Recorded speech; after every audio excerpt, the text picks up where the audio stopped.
Selamünaleyküm. Aleykümselam. Hayırlı Ramazanlar. Nasılsınız? İyi misiniz? Hoş geldiniz. Allah iyilik versin. Hoş bulduk.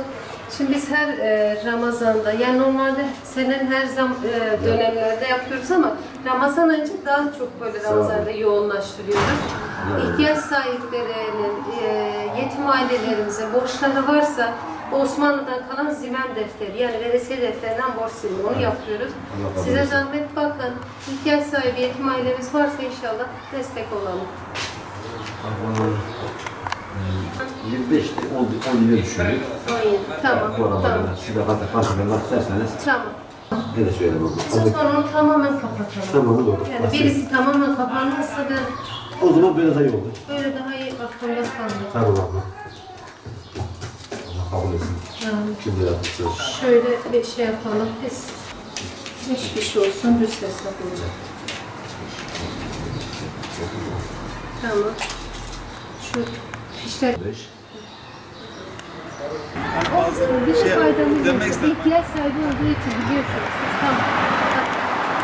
Gel bakalım. Selamünaleyküm. Hayırlı Ramazanlar. Nasılsınız? Allah razı olsun.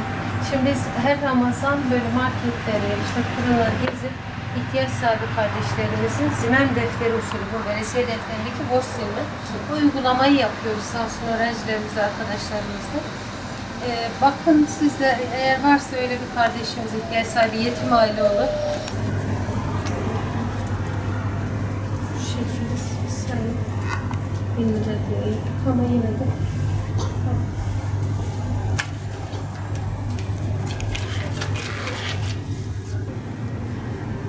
evet, tamam, böyle sırada.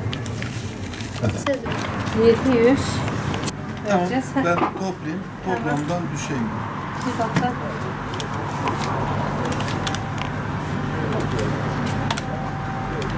Elhamdülillah Ebu Bekir Sıddık Kız Kur'an kursu öğrencileriyle beraber yıllardır zimem defteri geleneğini yapmaktayız. Hamdolsun Rabbim bizlere bu nimeti bahşetti ve bunun için de çok ama çok mutluyuz. Hamdolsun her Ramazan olduğu gibi bu Ramazan'da yine ihtiyaç sahibisi ve yetim ailelerimize ulaşmaya çalıştık. Zimem geleneğini elhamdülillah ecdadımızdan kalan bu mirası biz de yıllardır öğrencilerimizle devam ettiriyoruz. Hayırseverlerimizin destekleriyle, ne hayırseverlerin haberi var kimin borcunu ödediklerinden, ne borcu ödenen kardeşlerimizin kimin borçlarını ödediğinden haberi olmadan güzel bir şekilde borçlarını kapatıyoruz. Elhamdülillah yıllardır yüzlerce ailemize ulaştık. Mahalle mahalle, fırın, bakkal, işte market gezerekten borçlarını siliyoruz. Ecdattan kalan bu gelenek aslında birlik, beraberlik, dayanışma, daha güzel seviyelere gelme, ümmet Muhammed'in birliği için bizim için de önemli. Ve elhamdülillah biz de elimizden geldiğince devam ettiriyoruz. Aslında biz burada bir köprü görevindeyiz. Hamdolsun ki Rabbime bizlere bu nimeti bahşetti.